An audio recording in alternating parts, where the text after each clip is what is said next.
Doctor ortho Ayurvedic oil and capsule. अब दर्द भी घुटने टेकेगा।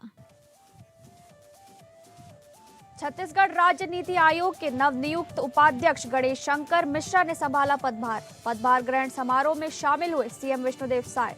सीएम साय ने बड़ी जिम्मेदारी संभालने के लिए दी शुभकामनाएं।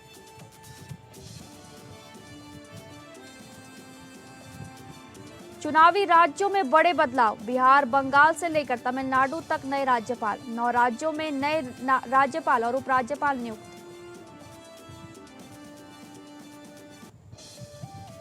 यूपी में बसपा ने दिया लखनऊ चलो का नारा। 15 मार्च को कांशीराम जयंती पर बड़ी रैली का होगा आयोजन। घोषित होंगे प्रत्याशी। भागलपुर सुल्तानगंज एनएच 80 पर बड़ा हादसा। तेज रफ्तार कार अनियंत्रित होकर गुमटी में घुसी। 2 की मौत, 9 लोग गंभीर रूप से घायल।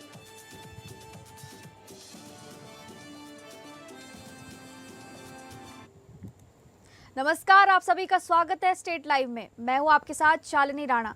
शुरुआत करेंगे स्टेट लाइव की छत्तीसगढ़ की खबरों से। छत्तीसगढ़ के मुख्यमंत्री विष्णुदेव साय नवा रायपुर स्थित नीति भवन में छत्तीसगढ़ राज्य नीति आयोग के नवनियुक्त उपाध्यक्ष गणेश शंकर मिश्रा के पदभार ग्रहण समारोह में शामिल हुए। मुख्यमंत्री ने उन्हें इस महत्वपूर्ण दायित्व के लिए हार्दिक बधाई एवं शुभकामनाएं दी। मुख्यमंत्री साय ने कहा कि राज्य नीति आयोग प्रदेश के दीर्घकालिक विकास विजन, साक्ष्य आधारित नीति निर्माण और विभिन्न विभागों के बेहतर समन्वय के माध्यम से छत्तीसगढ़ के विकास को नई दिशा और गति देने वाला एक महत्वपूर्ण संस्थान है। उन्होंने कहा कि भविष्य की जरूरतों और चुनौतियों को ध्यान में रखते हुए विकास की योजनाएं और रणनीतियां तैयार करने में आयोग की महत्वपूर्ण भूमिका रहेगी। मुख्यमंत्री ने कहा कि आज देश माननीय प्रधानमंत्री नरेंद्र मोदी के नेतृत्व में विकसित भारत 2047 के लक्ष्य की ओर तेजी से आगे बढ़ रहा है। इसी दृष्टि को ध्यान में रखते हुए छत्तीसगढ़ में भी छत्तीसगढ़ विजन डॉक्यूमेंट 2047 तैयार किया गया है, जिससे प्रदेश के समग्र और दीर्घकालिक विकास की रूपरेखा तय की जा रही है। उन्होंने कहा कि प्रधानमंत्री नरेंद्र मोदी द्वारा योजना आयोग के स्थान पर नीति आयोग के गठन का निर्णय दूरदर्शी सोच का परिणाम था। आज नीति आयोग द्वारा संचालित आकांक्षी जिलों का कार्यक्रम देश के पिछड़े क्षेत्रों के विकास में महत्वपूर्ण भूमिका निभा रहा है, जिसका सकारात्मक प्रभाव छत्तीसगढ़ के आकांक्षी जिलों में भी देखने को मिला है। मुख्यमंत्री साय ने कहा कि नीति आयोग की विशेषता ये है कि ये क्षेत्र की वास्तविक जरूरतों को ध्यान में रखते हुए नीति और योजना निर्माण को बढ़ावा देता है। इसी सोच के साथ राज्यों में भी राज्य नीति आयोग का गठन किया गया है, जो विकास की दिशा तय करने में महत्वपूर्ण भूमिका निभा रहा है। उन्होंने कहा कि राज्य सरकार सुशासन, पारदर्शिता और जन भागीदारी के साथ प्रदेश में विकास को नई गति देने के लिए लगातार कार्य कर रही है। मुख्यमंत्री साय ने विश्वास व्यक्त किया कि गणेश शंकर मिश्रा के प्रशासनिक अनुभव से राजनीति आयोग को नई दिशा और गति मिलेगी। आयोग की ओर से प्राप्त अच्छे सुझावों को राज्य सरकार गंभीरता से लेकर प्रभावी ढंग से लागू करने का प्रयास करेगी। राज्य नीति आयोग के नवनियुक्त उपाध्यक्ष श्री गणेश शंकर मिश्रा ने कहा कि मुख्यमंत्री साय के नेतृत्व में प्रदेश निरंतर विकास के पथ पर आगे बढ़ रहा है। उन्होंने कहा कि बेहतर और भविष्योन्मुखी नीतियों के माध्यम से छत्तीसगढ़ को अधिक समृद्ध और विकसित बनाने की दिशा में सभी के साथ मिलकर कार्य किया जाएगा।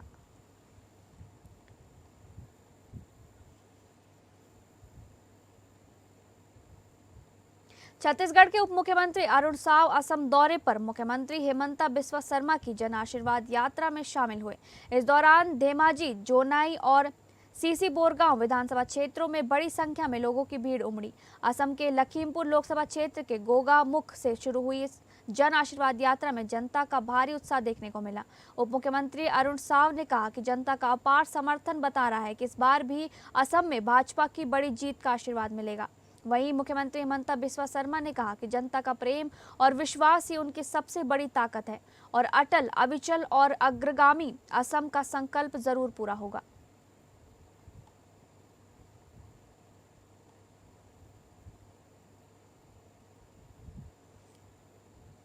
भारतीय जनता पार्टी द्वारा राज्यसभा चुनाव के लिए घोषित प्रत्याशी लक्ष्मी वर्मा ने गुरुवार के गरिमामय और उत्साहपूर्ण वातावरण में छत्तीसगढ़ विधानसभा भवन में निर्वाचन अधिकारी के समक्ष अपना नामांकन पत्र दाखिल किया।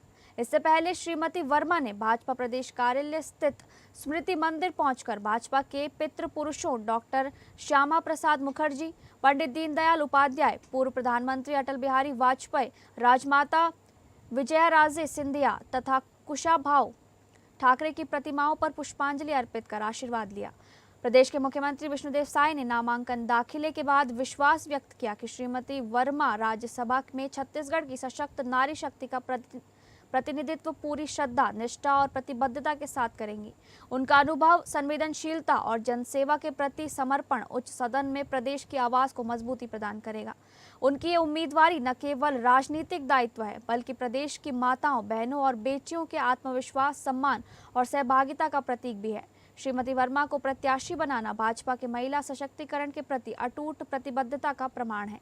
वहीं भाजपा प्रदेश अध्यक्ष किरण देव ने कहा कि श्रीमती वर्मा एक निष्ठावान और कर्मठ कार्यकर्ता हैं। राज्यसभा के लिए उनका चयन छत्तीसगढ़ की मातृशक्ति का सम्मान है। उनके अनुभव से प्रदेश के हितों को दिल्ली में और मजबूती मिलेगी। संगठन के प्रति उनकी निष्ठा और जमीनी स्तर पर किए गए कार्यों का यह प्रतिफल है। केंद्र नेतृत्व का ये निर्णय कार्यकर्ताओं में नई ऊर्जा भरने वाला है। उनकी उम्मीदवारी प्रदेश के विकास और नारी शक्ति के उत्थान के लिए एक मील का पत्थर है।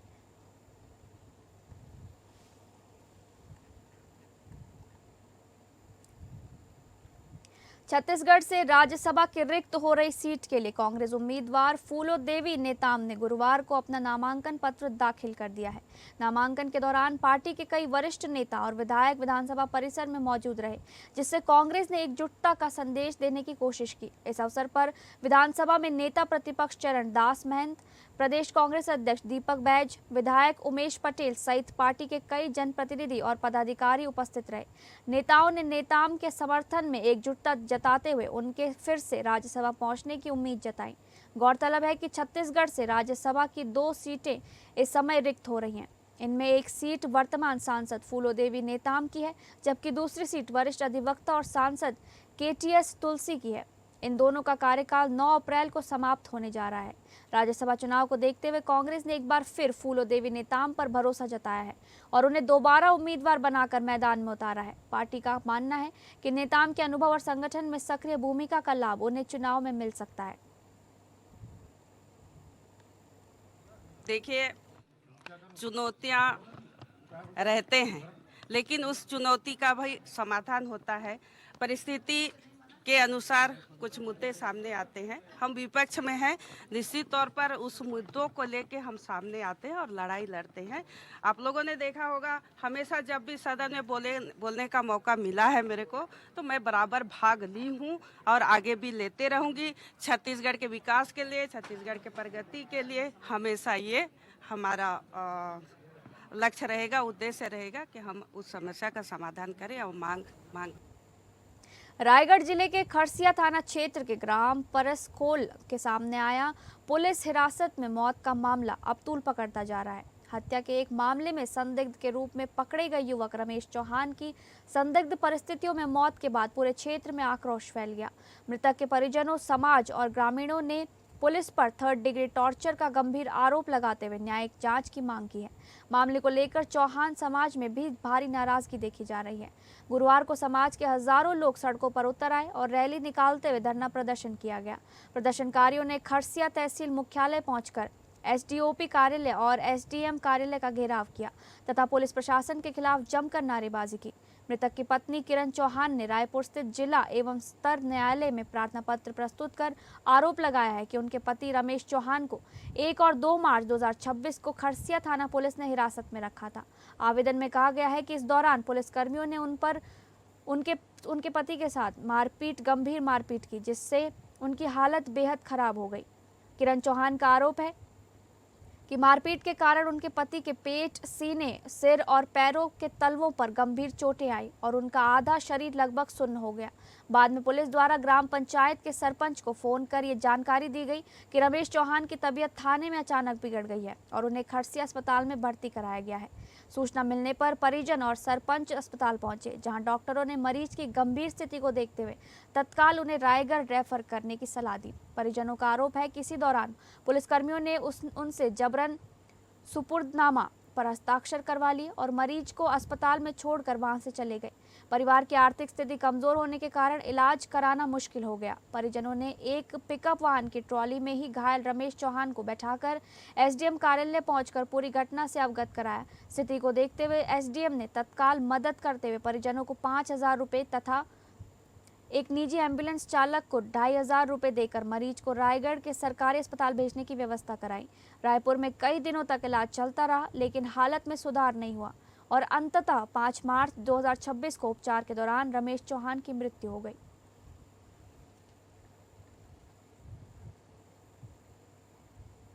अब बात करेंगे बिहार से जुड़ी खबरों की। भागलपुर के नवगछिया में होली के रंगों के बीच खून की होली खेली गई। संदिग्ध परिस्थितियों में हुई गोलीबारी में 3 दोस्तों को गोली मार दी गई, जिसमें 2 युवकों की मौके पर ही मौत हो गई, जबकि एक युवक गंभीर रूप से घायल बताया जा रहा है। घायल की हालत नाजुक देखते हुए उसे मायागंज अस्पताल से पटना रेफर किया गया है। घटना के बाद इलाके में सनसनी फैल गई है। मृतकों की पहचान गुलशन कुमार और धीरज कुमार के रूप में हुई है। वहीं घायल युवक की पहचान अजेश कुमार के रूप में बताई जा रही है। बताया जा रहा है कि तीनों युवक खगड़िया जिले के पसराहा थाना क्षेत्र के भौरकाठ गांव के रहने वाले थे। जानकारी के अनुसार होली के मौके पर गुलशन कुमार अपनी पत्नी को इस्माइलपुर थाना क्षेत्र के मोरकहिया स्थित ससुराल छोड़ने आया था। इसके बाद वो अपने 2 दोस्तों के साथ मौसिया ससुराल बोरवा गया था। वहां से शाम करीब 4 बजे तीनों युवक निकले, लेकिन देर रात तक घर नहीं पहुंचे। परिजनों ने जब उनकी तलाश शुरू की तो देर रात घायल अजेश कुमार ने फोन कर गोलीबारी की जानकारी दी। इसके बाद शुक्रवार सुबह करीब 9 बजे नवगछिया थाना क्षेत्र के तेतरी स्थित कलबलिया धार के पास सड़क किनारे दोनों युवकों का शव बरामद किया गया। घटना की सूचना मिलते ही इलाके में हड़कंप मच गया और बड़ी संख्या में स्थानीय लोग मौके पर जुट गए। पुलिस ने मौके पर पहुंचकर शव को कब्जे में लिया और मामले की जांच शुरू कर दी गई है। फिलहाल गोलीबारी के पीछे की असली वजह का पता नहीं चल पाया है।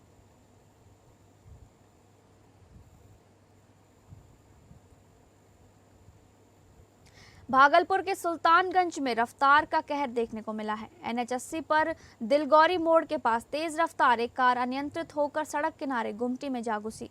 इस भीषण हादसे में 2 लोगों की दर्दनाक मौत हो गई है, जबकि कई लोग गंभीर रूप से घायल बताए जा रहे हैं। हादसे के बाद मौके पर अफरा तफरी का माहौल बन गया। दरअसल ये पूरा मामला भागलपुर सुल्तानगंज NH 80 मुख्य मार्ग का है, जहां मिर्जापुर स्थित दिलगौरी मोड़ के पास भागलपुर की ओर से आ रही एक तेज रफ्तार 4 व्हीलर कार अचानक अनियंत्रित हो गई। कार सड़क किनारे मौजूद एक गुमटी में जा घुसी और वहां खड़े कई लोगों को अपनी चपेट में ले लिया। टक्कर इतनी भीषण थी कि वाहन दीवार से टकराकर बुरी तरह क्षतिग्रस्त हो गई। इस हादसे में 2 लोगों की मौके पर ही मौत हो गई, जबकि करीब 9 लोग गंभीर रूप से घायल बताए जा रहे हैं। प्रत्यक्षदर्शियों के अनुसार कार की रफ्तार काफी तेज थी और मोड़ के पास चालक वाहन पर नियंत्रण नहीं रख सका। घटना के बाद आसपास के लोगों में चीख पुकार मच गई। स्थानीय लोगों ने तुरंत घायलों को वाहन से बाहर निकाला और पुलिस को सूचना दी गई। सूचना मिलते ही सुल्तानगंज थाना अध्यक्ष मृत्युंजय कुमार पुलिस बल के साथ मौके पर पहुंचे। बताया जा रहा है कि कार चालक अमित कुमार लगभग आधे घंटे तक स्टीयरिंग में फंसा रहा, जिससे स्थानीय लोगों और पुलिस की मदद से बाहर निकाला गया। सभी घायलों को आनन फानन में सुल्तानगंज रेफर अस्पताल ले जाया गया, जहां प्राथमिक उपचार के बाद डॉक्टरों ने उनकी हालत गंभीर देखते हुए बेहतर इलाज के लिए भागलपुर के मायागंज अस्पताल उन्हें रेफर कर दिया गया। इस दर्दनाक हादसे में मरने वालों की पहचान 28 वर्षीय नितेश मिश्रा और सुल्तानगंज के मिर्जापुर गांव निवासी 34 वर्षीय श्रवण कुमार के रूप में हुई है। वहीं घायलों में चंदन ठाकुर, पीयूष कुमार, ललित यादव, कार चालक, तिलकपुर निवासी मुखिया अमित कुमार सहित एक अज्ञात व्यक्ति शामिल हैं।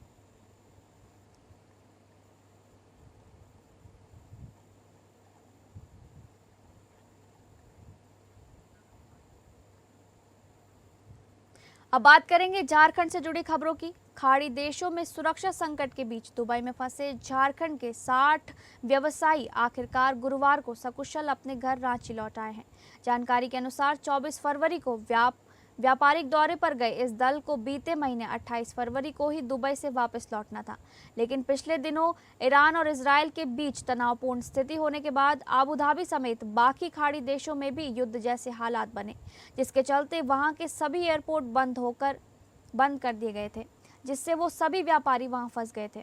हालांकि घंटों की अनिश्चितता के बाद वो वापस अपने वतन लौटे हैं और जैसे ही उनकी वापसी हुई, रांची के बिरसा मुंडा एयरपोर्ट पहुंचने पर उनके परिजनों ने नम आंखों से उनका स्वागत किया और गुलाल लगाकर सभी ने खुशी जाहिर की।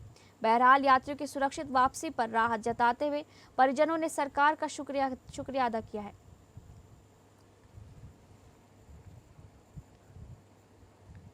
झारखंड के बेरमो में होली के दिन दो गुटों के बीच हिंसक झड़प का मामला सामने आया है। घटना गांधीनगर ओपी क्षेत्र के अंतर्गत बेरमो रेलवे स्टेशन के समीप हुई है, जहां आपसी विवाद को लेकर शुरू हुई कहासुनी देखते ही देखते मारपीट और पथराव में बदल गई। मिली जानकारी के अनुसार दिन के समय कुछ लोगों के बीच किसी बात को लेकर विवाद हो गया था।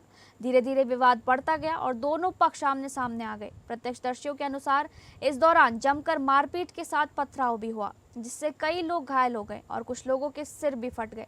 घटना की सूचना मिलते ही बेरमो थाना और गांधीनगर ओपी की पुलिस मौके पर पहुंची और स्थिति को नियंत्रित किया गया। पुलिस ने त्वरित कार्रवाई करते हुए 3 आरोपियों को गिरफ्तार कर लिया। तीनों आरोपी बेरमो खटाल के निवासी बताए जा रहे हैं। गिरफ्तार आरोपियों को न्यायिक हिरासत में भेज दिया गया है। खबरों में आगे बढ़ेंगे। अब बात करेंगे महाराष्ट्र से जुड़ी खबरों की।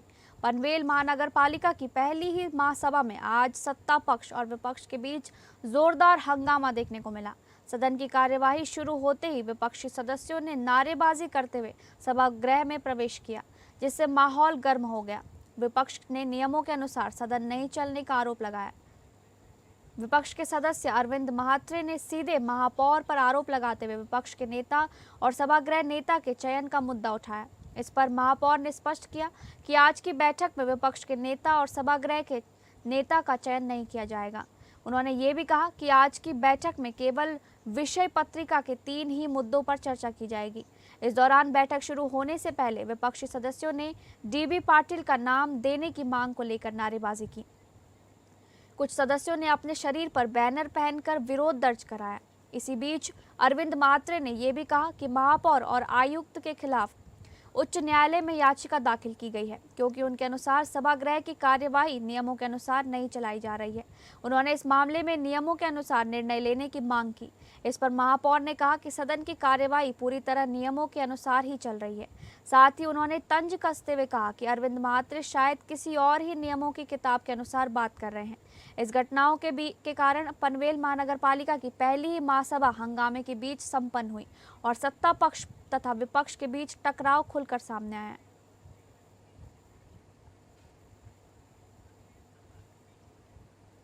नवी मुंबई के कोपर खैरणे इलाके में गुरुवार शाम एक बड़ा हादसा हो गया। सेक्टर 2 स्थित विद्या भवन सोसाइटी में ट्यूशन क्लास के दौरान अचानक इमारत का स्लैब गिर गया। इस हादसे में 14 वर्षीय छात्र की मौत हो गई, जबकि 10 अन्य छात्रों को सुरक्षित बाहर निकाल लिया गया। जानकारी के मुताबिक गुरुवार शाम करीब 5 बजे इमारत के ग्राउंड फ्लोर पर बने एक फ्लैट में 4वीं और 5वीं कक्षा के 11 छात्र निजी ट्यूशन पढ़ रहे थे। इसी दौरान अचानक ऊपर का स्लैब भरभरा कर गिर पड़ा और ट्यूशन पढ़ाने वाली शिक्षिका समेत सभी छात्र मलबे के नीचे दब गए। घटना की सूचना मिलते ही अग्निशमन दल की टीम मौके पर पहुंची और तुरंत राहत एवं बचाव अभियान शुरू किया गया। कड़ी मशक्कत के बाद 10 छात्रों को सुरक्षित बाहर निकाल लिया गया, जबकि 14 वर्षीय छात्र मनीष महसे को गंभीर हालत में अस्पताल ले जाया गया, जहां इलाज के दौरान उसकी मौत हो गई। बताया जा रहा है कि कोपर खैरणे सेक्टर 2 की विद्या भवन इमारत करीब 28 साल पुरानी है और काफी जर्जर हो चुकी थी। इसके बावजूद उसमें लोगों का रहना जारी था। बचाव कार्य के दौरान घर का मुख्य रास्ता बंद होने की वजह से दमकल कर्मियों को काफी दिक्कतों का सामना करना पड़ा। बाद में गैलरी की ग्रिल तोड़कर अंदर प्रवेश किया गया और मलबे में फंसे बच्चों को बाहर निकाला गया।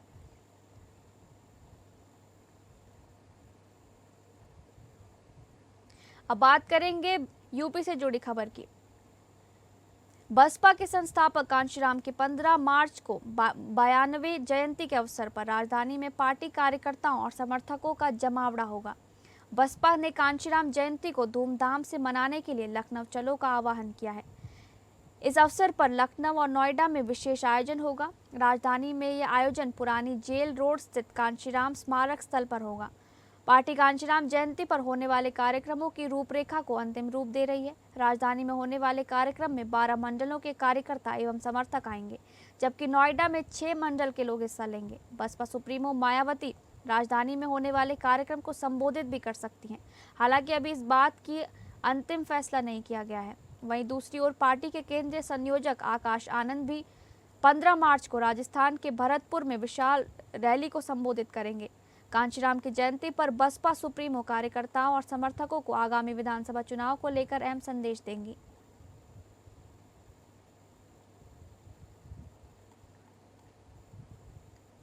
यूनिवर्सिटी ग्रांट्स कमीशन यानी यूजीसी से जुड़े मुद्दे को लेकर राजधानी लखनऊ में स्वर्ण मोर्चा ने अनोखे तरीके से विरोध दर्ज कराया है। गोमती नगर क्षेत्र में मोर्चा कार्यकर्ताओं ने घरों के बाहर स्टिकर लगाकर अपना आक्रोश जताया। संगठन के पदाधिकारियों का कहना है कि वे जल्द ही भाजपा नेताओं से मुलाकात कर उन्हें चूड़ी, बिंदी और कंगन भेजकर विरोध दर्ज कराएंगे।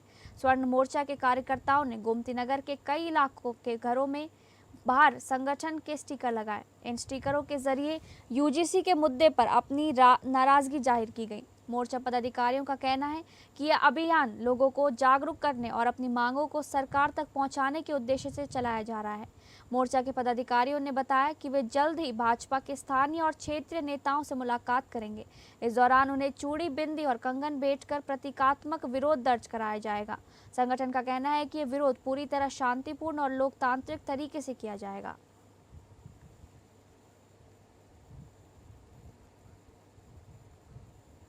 जुम्मे की नमाज के बाद शिया समुदाय के लोगों ने अमेरिका और इजरायल के खिलाफ जोरदार विरोध प्रदर्शन किया।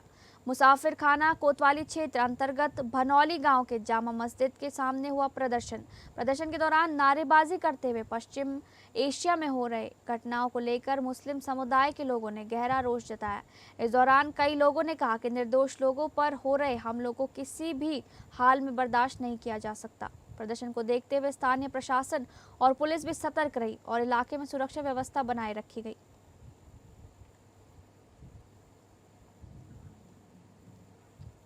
इजरायल और ईरान के बीच युद्ध को लेकर डीजल पेट्रोल की कमी को लेकर अफवाह फैलने पर जिला पूर्ति अधिकारी ने लेटर जारी किया है।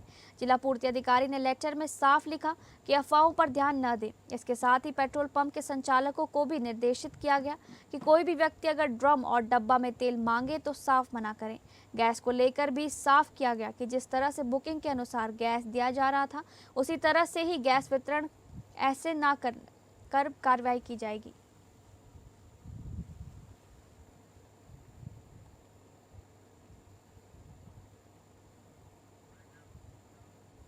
फिलहाल स्टेट लाइव में बस इतना ही। नमस्कार।